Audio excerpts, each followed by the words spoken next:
310장입니다.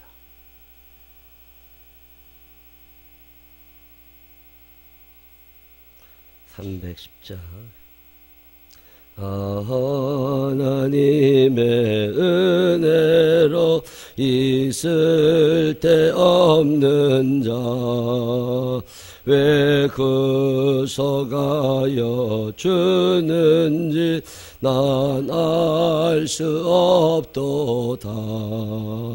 내가 믿고 또 의지함은 내 모든 형편 아시는 주님 늘 보호해 주실 것을 나는 확실히 아네.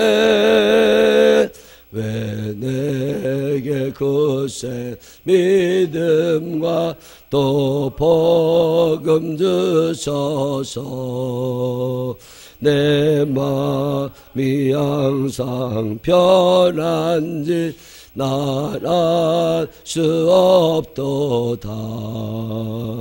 내가 믿고 또 의지함은 내 모든 형편 아시는 주님 늘 보호해 주실 것은 나는 확실히 아네. 왜 내게 성령 주셔서 내 마음 감동해 주 예수 믿게 하는지 난 알 수 없도다.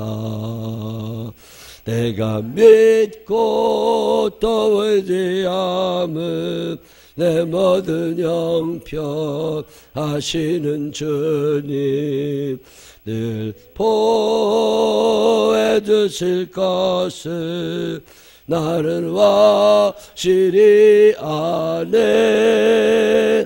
주 언제 강림하실지 혹 밤에 혹 낮에 또 주님 만날 그것도 난 알 수 없도다. 내가 믿고 또 의지함은 내 모든 형편 아시는 주님 늘 보호해 주실 것을 나는 확실히 아네. 아멘. 사도신경으로 신앙 고백하겠습니다.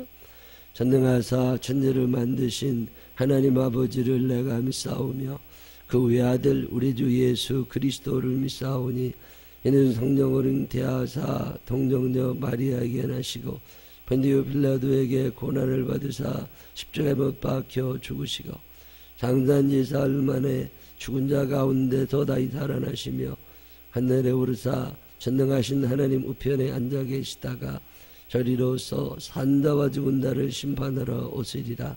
성령을 믿사오며 거룩한 공회와 성도가 서로 교통하는 것과 죄를 사해 주시는 것과 몸이 다시 사는 것과 영원히 사는 것을 믿사옵나이다. 아멘. 오늘은 사도행전 24장 1절부터 마지막 절까지 한번 다 읽겠습니다. 사도행전 24장. 닷새 후에 대제사장 아나니아가 어떤 장로들과 한 변호사 더둘로와 함께 내려와서 총독 앞에서 바울을 고발하니라. 벨리스가 가여 우리가 당신을 힘입어 태평을 누리고 또 이 민족이 당신의 선견으로 말미암아 여러 가지로 개선된 것을 우리가 어느 모양으로나 어느 곳에서나 크게 감사하나이다.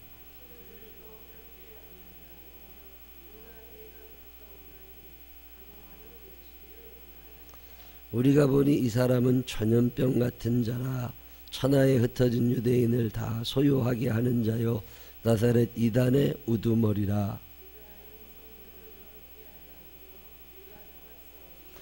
당신이 친히 그를 신문하시면 우리가 고발하는 이 모든 일을 아실 수 있나이다 하니,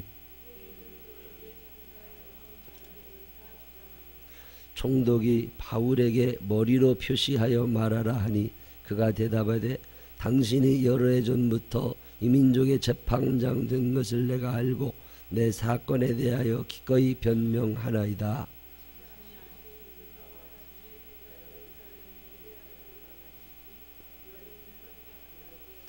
그들은 내가 성전에서 누구와 변론하는 것이나 회당 또는 시중에게 무리를 소동하게 하는 것을 보지 못하였으니,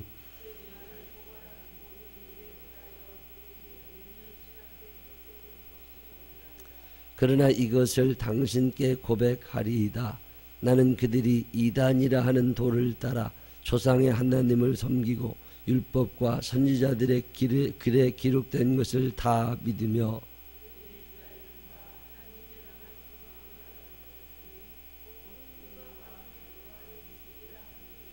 이것으로 말미암아 나도 하나님과 사람에 대하여 항상 양심에 꺼리낌이 없기를 힘쓰나이다.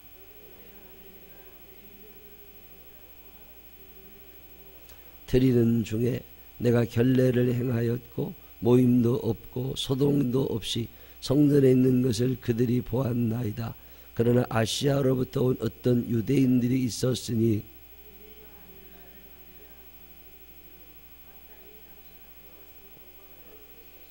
그렇지 않으면 이 사람들이 내가 공회 앞에 섰을 때에 무슨 옳지 않은 것을 보았는가 말하라 하소서.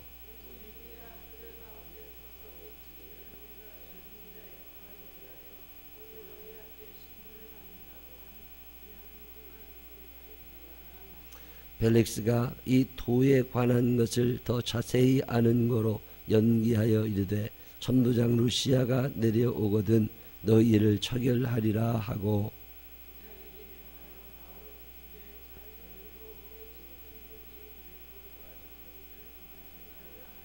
수일 후에 벨릭스가 그 안에 유대 여자 두루실라와 함께 와서 바울을 불러 그리스도 예수 믿는 도를 듣거늘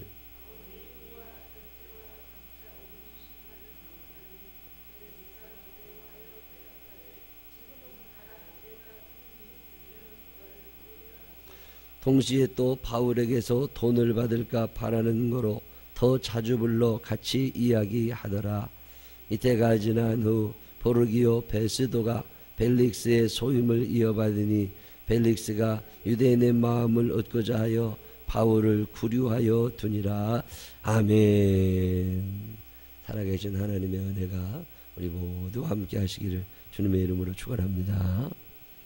여러분 기도해 주셔서 저는 어제까지 전라도 광주에 있는 어떤 장로교회 부흥회 잘 마치고 왔습니다. 늘 제가 없을 때도 교회를 기도로 잘 지켜주시고 기도해 주셔서 아주 감사합니다. 사도행전은 기행문이라고 그랬죠. 한번 쭉 읽으면 아무 생각 없이 읽어야 돼요. 이게 무슨 말씀인가 한번 생각하면 금방 다 잊어버려. 그냥 쭉 한번 읽으면 사건이 생각이 납니다. 그럼 일단은 그 사건이 어떤 사건인지 내가 마음속으로 정리를 해보고 그 다음에 묵상을 해야 은혜가 되는 데가 사도행전이죠. 오늘 사도행전 24장은 배경이 조금 있죠. 바울 목사님이 예루살렘에 있는 사람들이 아주 흉년이 들고 가난해졌다는 얘기를 듣고 그들을 도와주기 위하여 돈을 많이 모았잖아요. 그래서 그걸 가지고서 예루살렘에 와서 이제 전달식을 합니다. 그 전달식을 하러 와가지고서 거기서 예배를 드리게 됐는데 유대인들은 예수를 믿지 않습니다. 유대인들은 하나님만을 믿어요. 삼위일체 하나님을 믿는 게 아니라 유일신 하나님만을 믿습니다. 창조를 믿는데 구속을 믿지 않아요. 유대인들은 예수님이 그리스도시라고 하는 사실을 믿지 않습니다. 그리스도는 아직도 안 왔다고 믿어요. 구약성경에 하나님께서 온 세상을 구원하기 위하여 보내시는 어떤 사람, 메시아입니다. 그리스도라고도 부르죠. 근데 그 사람, 그분을 계속 아직도 기다리는 사람들이 유대인이고, 그분은 바로 예수님이셨다라고 믿는 사람들을 예수 그리스도의 사람들, 그리스도인 이렇게 부릅니다. 이 바울 목사님이 하는 얘기는 유대인들이 가리키는 것하고 아주 틀려요. 누가복음, 마태복음, 또 사도행전 이런 데 계속 나오는 단어 중에 하나가 그리스도입니다. 예수님이 누구시냐? 그분이 그리스도다. 이것 때문에 목숨 걸고 다니는 사람이 바울이고, 이것 때문에 목숨 걸고 전해야 되는 사람들이 우리들임을 믿으시기를 바랍니다. 예수를 믿는다고 하는 건 뭐냐? 예수님이 그리스도이심을 믿는 거예요. 하나님께서 약속하신 온 세상을 위한 구원자, 아들을 낳으리니 그 이름을 예수라 하라. 이는 그가 모든 사람들을 그들의 죄로부터 구원할 자이시기 때문이다.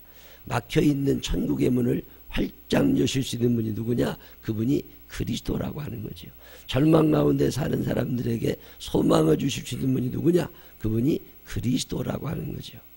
아픈 사람들을 치료하시고 상한 사람들을 싸매주실 분들이 누구냐? 그분이 그리스도, 유일하신 그리스도 한 분.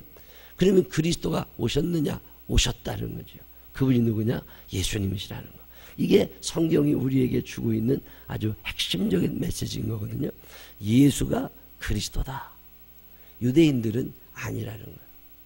이것 때문에 싸움이 난 거죠.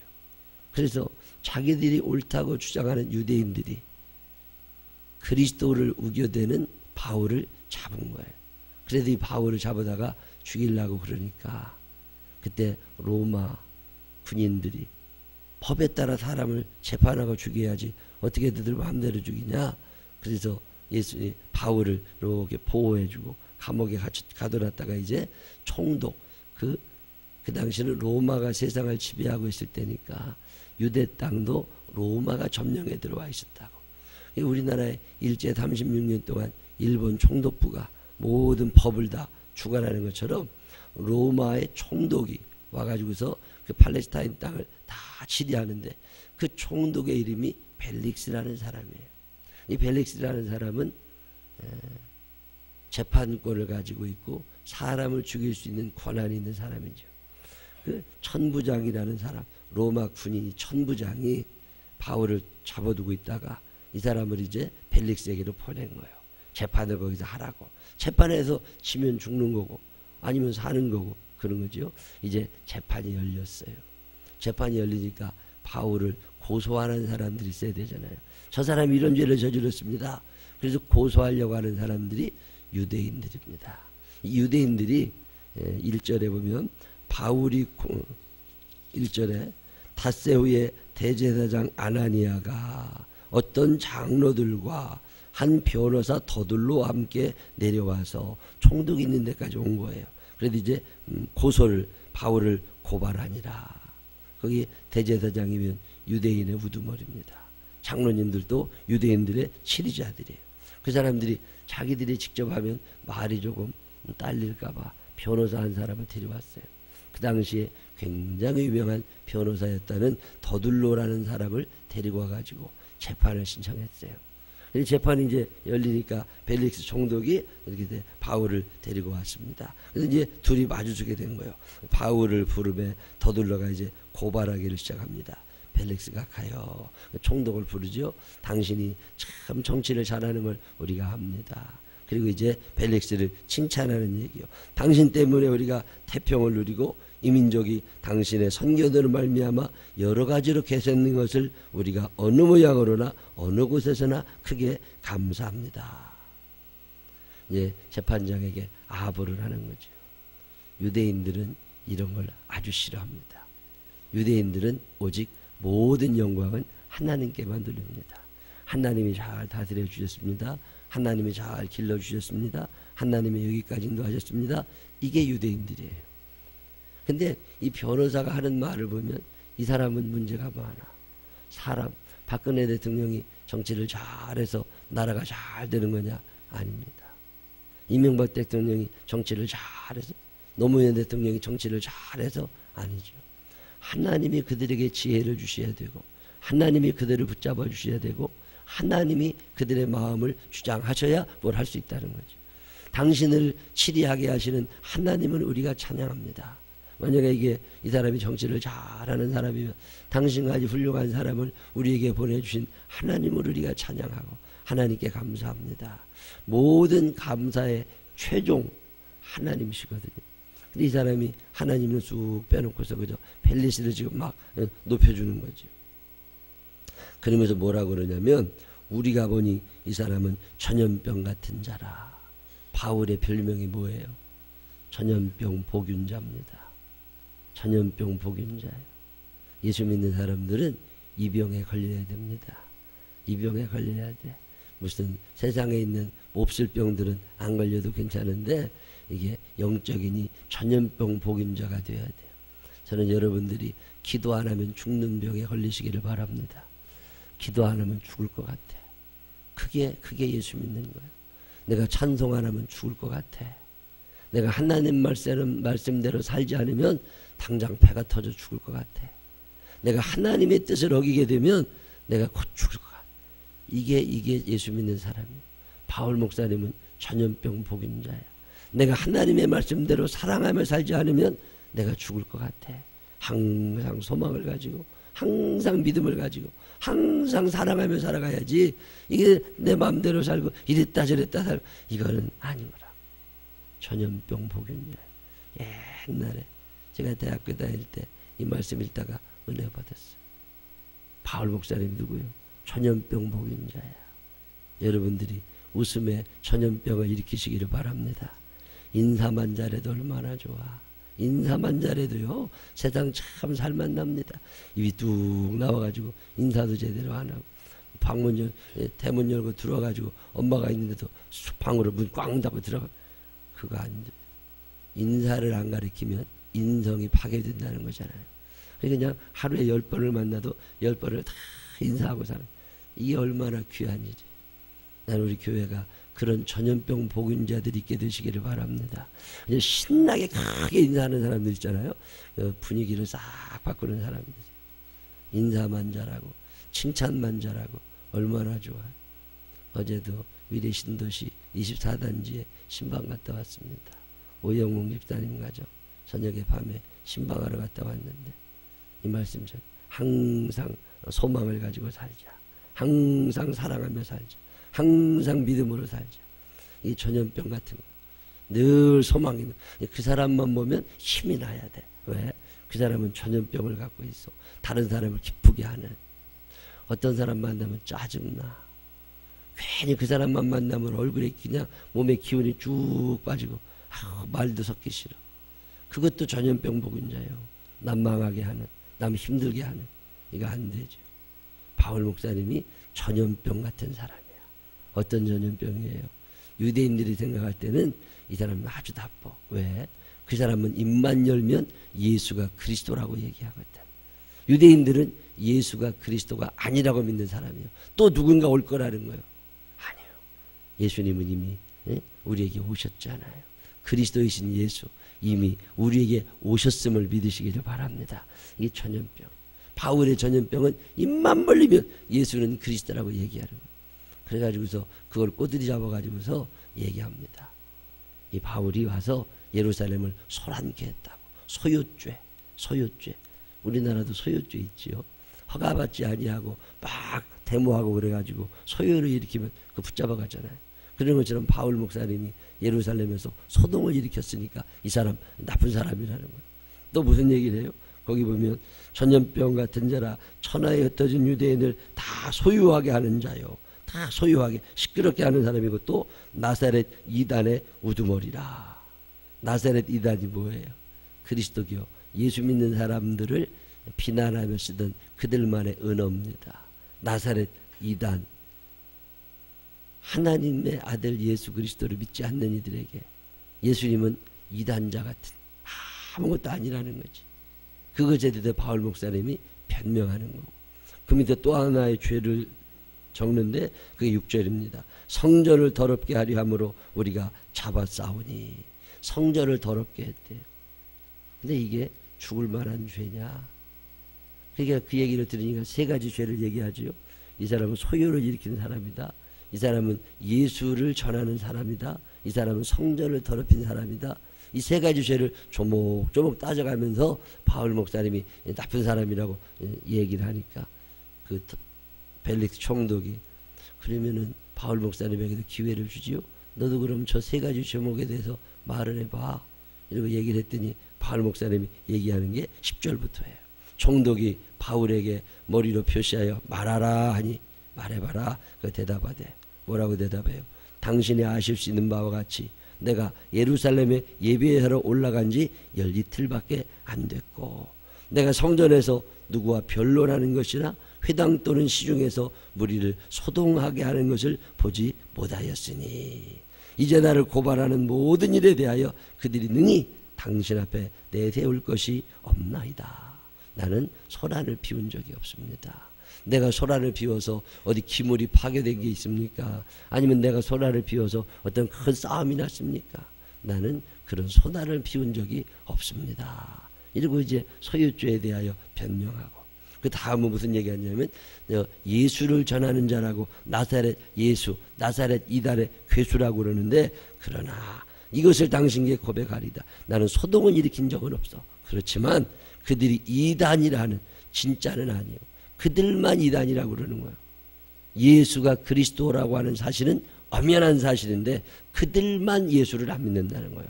그들이 이단이라는 도를 따라 조상의 하나님을 섬긴 거 맞고 율법과 선지자들의 기록된 것을 다 믿는 거 그거 맞다는 거예요. 이거 얼마나 대단한 일입니까? 그들이 기다리는 바 하나님께 향한 소망을 나도 가졌다. 곧 의인과 악인의 부활이 있으리라 함이니라.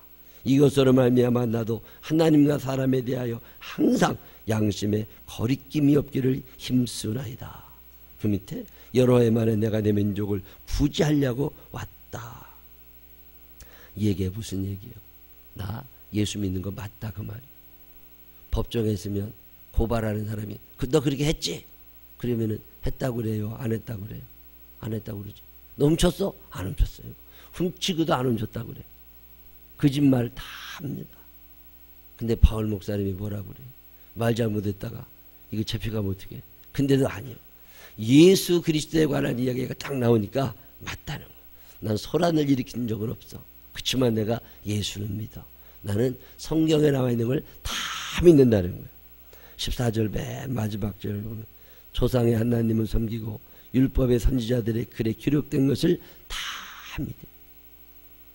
다 믿으시기를 바랍니다. 어떤 사람은 성경을 다 안 믿어. 자기가 이 믿어지는 것만 믿고 안 믿어지는 건 부인해요. 부활을 안 믿어. 기적을 안 믿어. 제가 옛날에 대학원 다니고 그럴 때 선생님들 중에도 안 믿는 사람 많았어요. 아직도 그런 거 믿느냐고.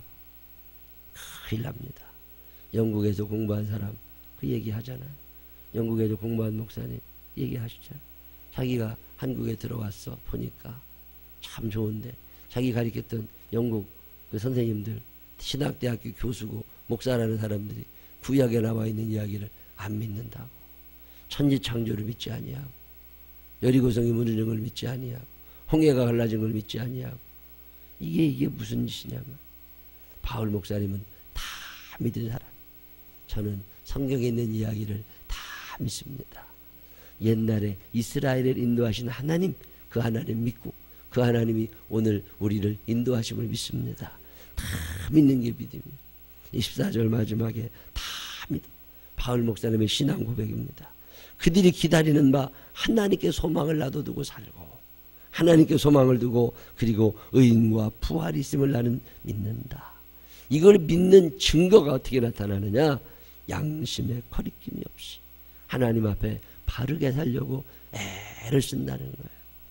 이런 사람들이 생명나무 교회에 가득가득하게 하시기를 주님의 이름으로 축원합니다. 예수 믿는 게 이거예요. 세상 법으로는 비난을 받을 수 있어. 법이 잘못될 수 있으니까. 그런데 하나님 앞에서 양심에 거리낌이 없어. 나는 하나님의 말씀을 다 믿고 그대로 살려고 애를 쓰고 살아왔다는 거예요. 여러분 법정에서 그 서슬 시퍼런에서 이런 얘기를 지금 바울 목사님이 하는 거예요. 그리고 난 다음에 쭉 하는 말이 뭐예요? 성전을 더럽힌 적이 없어. 만약에 그런 것이 있다면 다른 걸로 그들이 나를 고발했겠지. 그리고 변론을 쫙 했더니 22절에 벨릭스가 이도에 관한 것을 더 자세히 아는 거로 연기하여 이르되 천부장 루시아가 내려오거든 너희를 처결하리라 하고. 하물며 무죄면 무죄라고 나가라 그러면 되는데 그 당시에 실권을 주고 있는 사람들이 유대인들입니다. 이 사람들한테 잘못 보이면 총독하기 쉽지 않아요.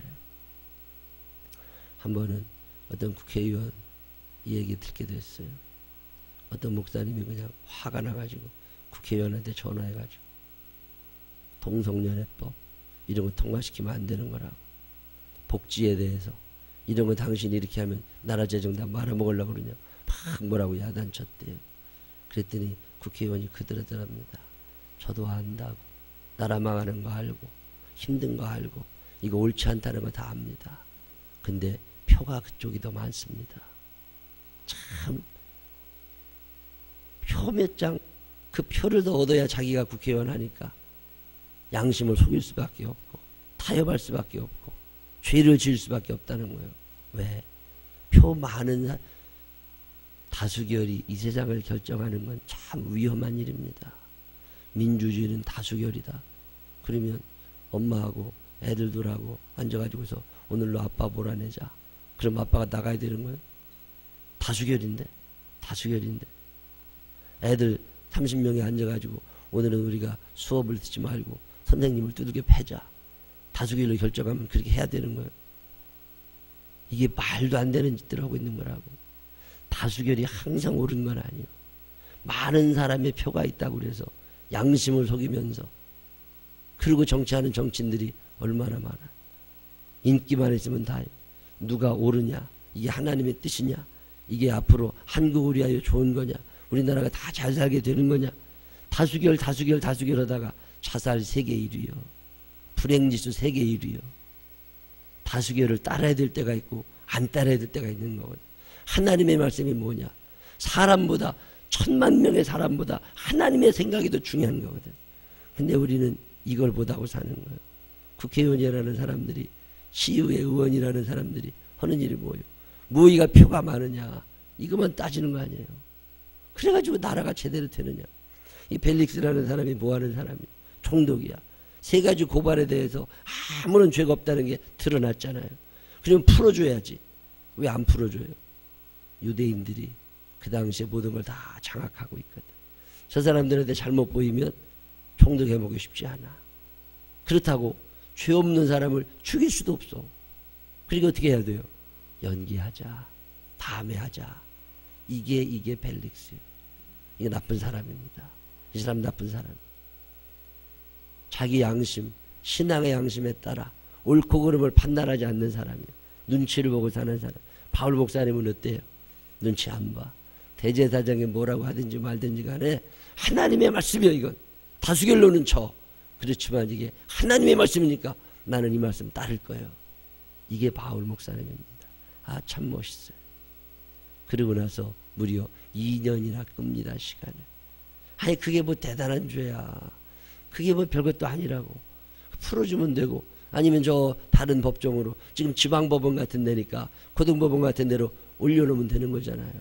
그러면 거기도 재판하게 하면 되는데 그걸 그냥 이러지도 못하고 저러지도 못하고 2년간을 더 끌어둡니다. 이게 참 문제죠, 문제. 그 얘기 지금 하는 거예요. 그런 다음에 어떻게 됩니까? 27절에 이태가 지난 후 포르기오 베스도가 벨릭스의 소임을 이어받으니 벨릭스가 유대인의 마음을 얻고자 하여 바울을 구류하여 두니라.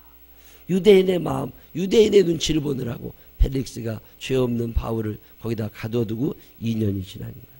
2년 동안 거기 있는 동안 바울 목사님도 많이 쉬었겠지요. 그리고 나서 새로운 총독 베스도가 부임합니다. 그리고 베스도가 이제 어떻게 해야 돼요? 다시 재판해야 되잖아요. 총독이 바뀌었으니까 다시 재판하는 이야기가 25장에 나오는 이야기예요. 그게 오늘 사도행전 24장 얘기입니다. 벨릭스와 같은 사람이 있어요. 대제사장이나 더들로 같은 변호사 같이 사는 사람들도 세상에 많습니다. 예수를 안 믿어요. 눈치를 봐요. 표만 쫓아댕겨요. 옳고 그름을 구별하지 않아요. 신앙의 양심을 따르지 않아요. 하나님의 말씀을 다 믿지 아니하고 부분적으로 믿어요. 천국에 대한 소망도 갖지 아니하고 부활에 대한 소망도 없어요.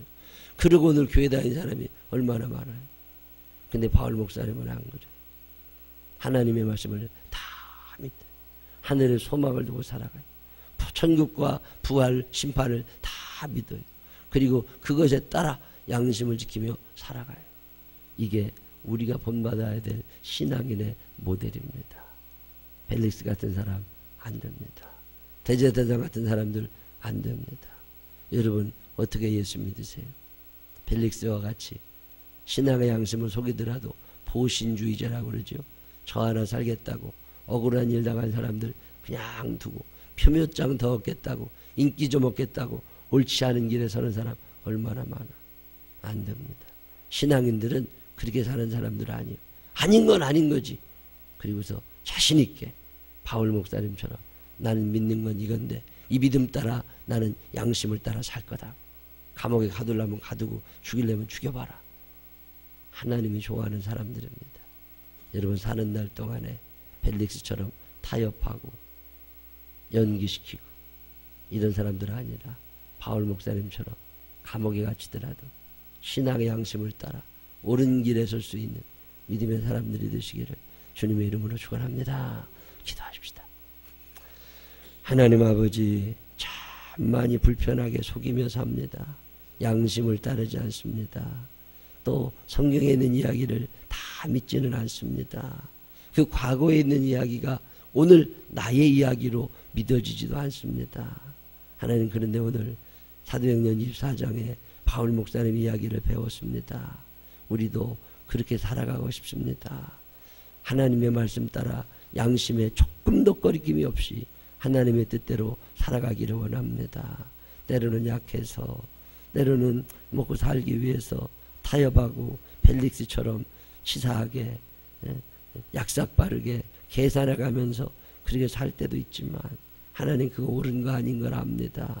우리에게 용기를 허락하여 주시어서 세상 살면서 신앙의 양심을 따라 감사해야 될 때 감사하고 간증해야 될 때 간증하고 하나님을 높여야 될 때 하나님을 높이고 하나님의 뜻에 따라 살아갈 수 있는 우리들 되게 하여 주옵소서. 항상 믿음, 항상 소망, 항상 사랑으로 살아가게 하셔서 어디서든지 간에 빛이 나는 사람들 되게 하여 주시옵시고 예수를 안 믿으면 죽을 것 같은 사람들, 기도하지 않으면 죽을 것 같은 그런 전염병 복균자들이 되게 하여 주시어서 많은 사람을 옳은 대로 돌아오게 하여 주옵시고 기도하는 교회, 찬양하는 교회, 뜨겁게 헌신하며 사랑하는 교회 만들어가게 하여 주옵소서. 우리가 전염병 복균자들이 되어서 가정을 변화시키고 일터를 변화시키고 교회를 변화시킬 수 있는 믿음의 사람들 되게 하여 주옵소서. 예수님 거룩하신 이름으로 기도드렸습니다. 아멘.